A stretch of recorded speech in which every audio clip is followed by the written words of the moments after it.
ఇబ్రహీంపట్నం ప్రభుత్వం చేపట్టిన బతుకమ్మ సంబరాలు పట్టణంలో వైభవంగా జరుపుకున్నారు. ముఖ్య అతిథిగా స్థానిక MLA Malreddy Rangareddy, municipal chairman Kappari Sravanthi తదితరులు హాజరయ్యారు. బతుకమ్మ సంబరాల్లో భాగంగా మల్రెడ్డి రంగారెడ్డి మహిళలు చిన్నారులతో కలిసి బతుకమ్మను ఆడారు. అనంతరం పోలీస్ కమిషనర్ కేపీవి రాజు, సిఐ సత్యనారాయణ ఎమ్మెల్యేకు పూల మొక్కను అందించి బతుకమ్మ దసరా శుభాకాంక్షలు తెలియజేశారు. మున్సిపాలిటీ కేంద్రంలో నిర్వహించిన బతుకమ్మ కార్యక్రమానికి నేను హాజరు కావడం చాలా సంతోషంగా ఉందని అన్నారు. మున్సిపాలిటీలో మహిళలకు, చిన్నారులకు, నియోజకవర్గ ప్రజలకు ముందుగా దసరా పండుగ శుభాకాంక్షలు తెలిపారు. ప్రత్యేక ధన్యవాదాలు తెలియజేస్తున్నాం. ఆడపడుచుల తరపున, అదేవిధంగా మన ఇబ్రహీంపట్నం తరపున కూడా మన రాష్ట్ర ముఖ్యమంత్రి గారు, రాష్ట్ర ఉప ముఖ్యమంత్రి భట్టి గారు ఈ రోజు ఒక చక్కటి నిర్ణయం. పేదవాళ్లకు పూర్తిగా చదువులు అందించాలంటే ఒక్కొక్క నియోజకవర్గంలో 25 కోట్ల రూపాయలు పెట్టి పేదవాళ్ళందరినీ ఒకే దగ్గర తెచ్చి చదివించాలనేటువంటి ఒక కార్యక్రమాన్ని తీసుకుంటున్నాం.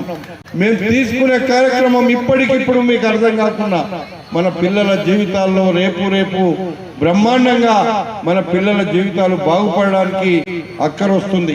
మన పక్కకే ఫార్మాసిటీ 20,000 ఎకరాలలో ఫార్మాసిటీ పెట్టి మన అందరినీ పారదోలాలని చూసిండ్రు, ఇక్కడ బతకకుండా చేయాలని చూసిండ్రు. నేను ప్రభుత్వం రాగానే మీ అందరూ నన్ను పెద్ద ఎత్తున 40,000 మెజార్టీతో ఈ నియోజకవర్గంలో గెలిపించారు.